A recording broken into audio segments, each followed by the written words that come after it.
Hey guys, it's Brian again. I'm back with the next step of my Stanley number 65 plane restoration. Last time we used the rust remover on the metal parts. This time I'm going to show you how I'm going to try and polish up this knob in the front, which I think, like I said, I think is brass, but it's hard to tell. So what I've done is I've just lightly chucked it up in my drill press here. And I've got a Q-tip covered with this stuff, Flitz polish. It kind of works on anything. Contains no ammonia or abrasives, which means you can pretty much use it on anything without worrying about dissolving the metal itself. And it works pretty good. I've used it for various things around the house, so we're going to try it on here.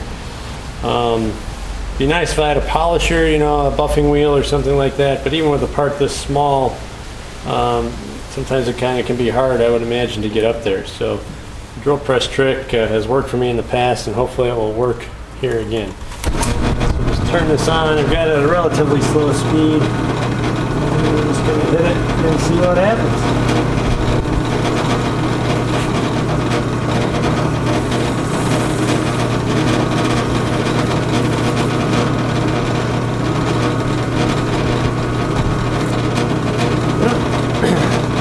What just happened there was the Q-tip got pulled off the end, so we'll load up the other end. Here we go. Reach under here, try and get in the bottom really good.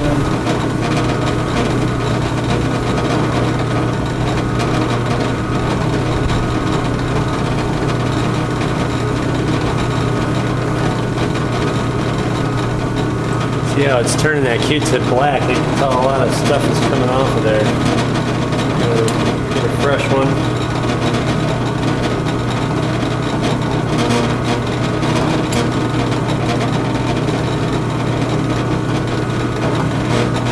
We're kind of watching this go.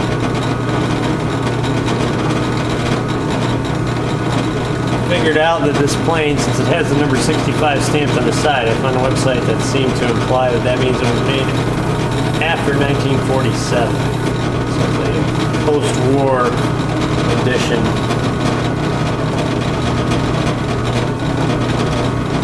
And I know some of the later models towards the 60s apparently had the stippled type of lever cap instead of the kind of the bubble type that I have. So that narrows this down to somewhere between, let's see, 1949 to 2015 would be 75 to maybe 50 to 75 years old.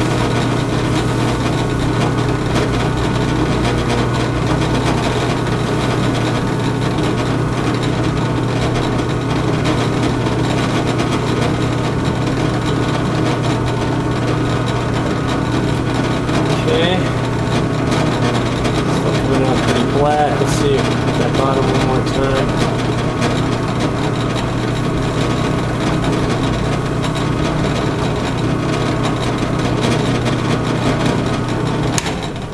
Just do a little progress check here. Well, that's slowing down. Grab a shop towel. Get this cotton that got wrapped around there off.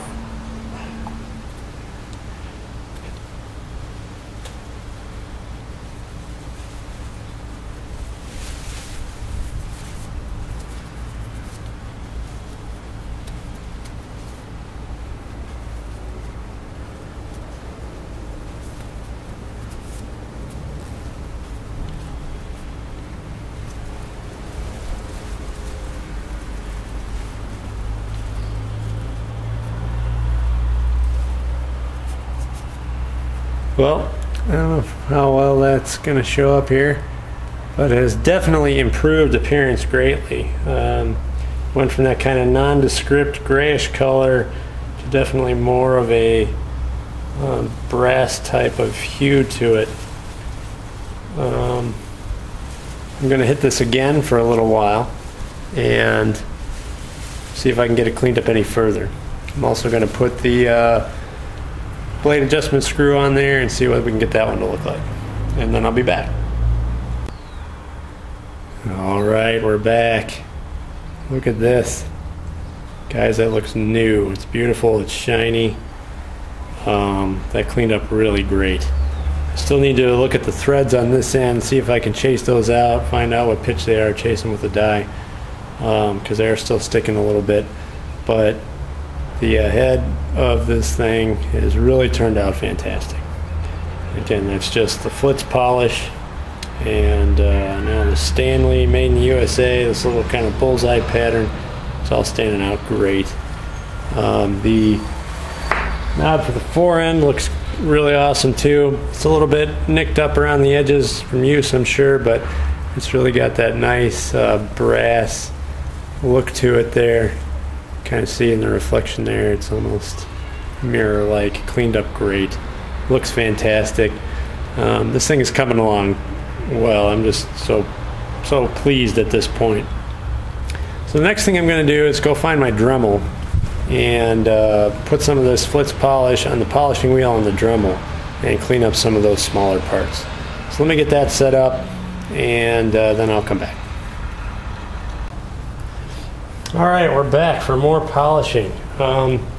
Before I get to that, I did during the break take the bucket of diluted rust remover and dispose of it. So what I did to do that is I poured some baking soda in, and just like in your grade school chemistry class when you make the volcano thing, you get some bubbles and some foam that comes out. So be a little careful while you're doing it. Keep adding the baking soda until there's no more bubbles, until some baking soda kind of stays in the bottom of the solution unreacted. Then it should pretty much be neutralized. And after that, I ran it down the sink with tons of hot water following it. So that should hopefully take care of everything there. Now we're on to polishing a few of these pieces here. Specifically what I want to do is get the underside of this guy, which kind of turned brown due to, I think, not being steel and the rust remover reacting with the plating. And then I've got the guide piece for the plane iron here that I'm going to polish up to, as well as the cam for the adjustable mouth. So what I've done is I've taken my Flitz, poured a little bit in the cap, got some on my buffing wheel on the Dremel here, and we're just going to let it rip on low speed.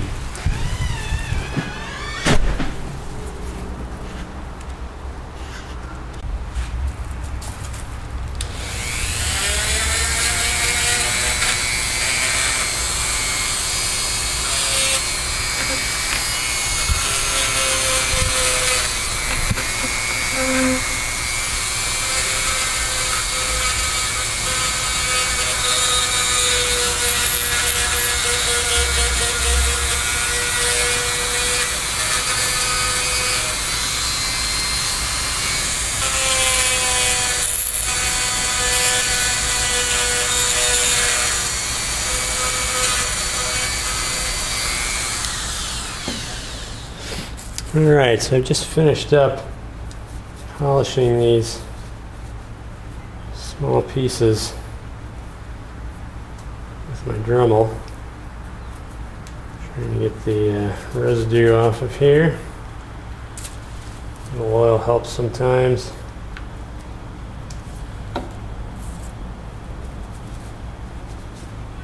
There we go.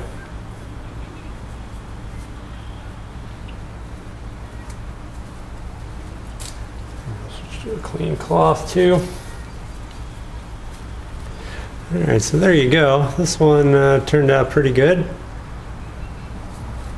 Got a lot of scratches right around the cam, which I suppose you would expect, right? Because it was, rubbing against the tension knob its whole life there.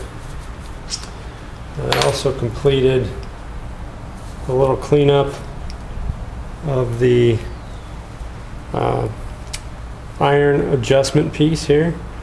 It didn't change a whole lot. It's just kind of like a hard steel piece, and didn't polish up that great, but The rust is all gone. The finish looks good. I also hit the bottom of this thing. Remember, this one turned black due to the rust remover. And the polish really took virtually all of that back out of here. So it's hard to get the polisher down into all these places, but for the most part, this looks good again. And I'm pretty happy with that. So, got a light coat of oil on all of these things. Just trying to keep the fresh metal that we've exposed through polishing and through the rust removal process from rusting up right away again. So that's not too bad. Now the next thing I want to do is investigate this thread on my adjustment knob here. So to do that, I've got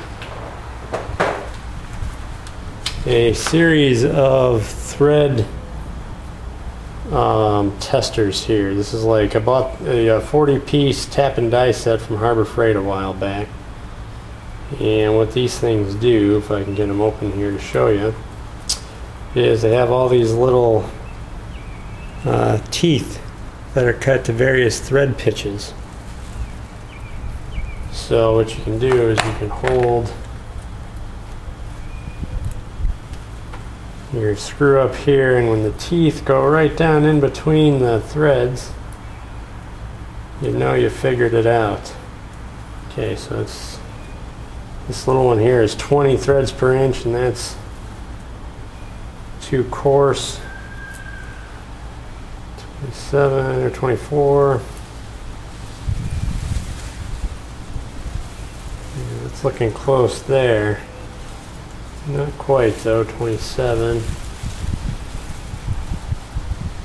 28. There we are. That's it. It's really hard to see even in person here, but at 28 teeth per inch, those little teeth fit down right in between the grooves there, nice and tight. So next step would be to get an estimate of the thickness of this thing here, and then maybe we can determine the bolt size. Alright, lots of activity going on right now. The kids are home, they're out front playing, so we might have a few interruptions, but that's alright. We're chasing down the diameter of this thread here. We figured out last time it was 28 threads per inch using my thread gauge. Next, I put my digital caliper on there and figured out the major diameter was 0.199. So I took that to the internet and looked up a tap and die chart, and what you find is that there is no standard American thread that's 0.199 by 28 threads per inch.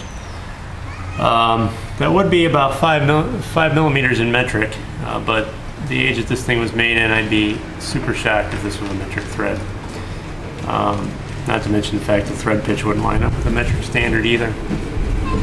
So what that means is, for some reason, Stanley, when they made this a custom on the end here. Now this one up above is 1/4, fits a 1/4.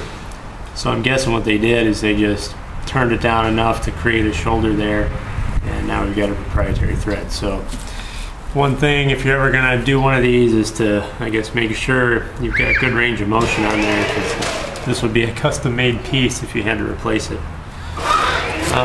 So what I did do is take the wire brush to it a little bit and see what I could get going on here. And now when I put it in the plane and get it started here, it's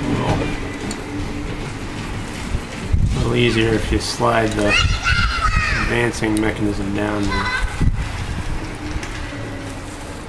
It's still a little tight, but I can actually get a full range of motion out of it. Well, there was one of those interruptions we talked about. The neighbor girl coming over for help with her camera with the menu set in Chinese. Alright, so maybe the third time is the charm. Anyway, proprietary thread, but cleaning it up really did help the movement quite a bit. Now the other thing I noticed is that to get a full range of motion out of this, when you start it all, you need to start this advancing mechanism at the base of the larger thread. Now it advances up the threads slightly slower than the screw advances into the casting here, because we're at 28 threads per inch versus 24 threads per inch. So there's a differential movement there. But you can't get the full range of motion out of this now. Should be good to go. Next, I'm going to put this all together and for the Hot Wheels to drive by, and put this all together. And I think the next step is to check the bottom for flatness. So we'll get set up for that, and I'll be back.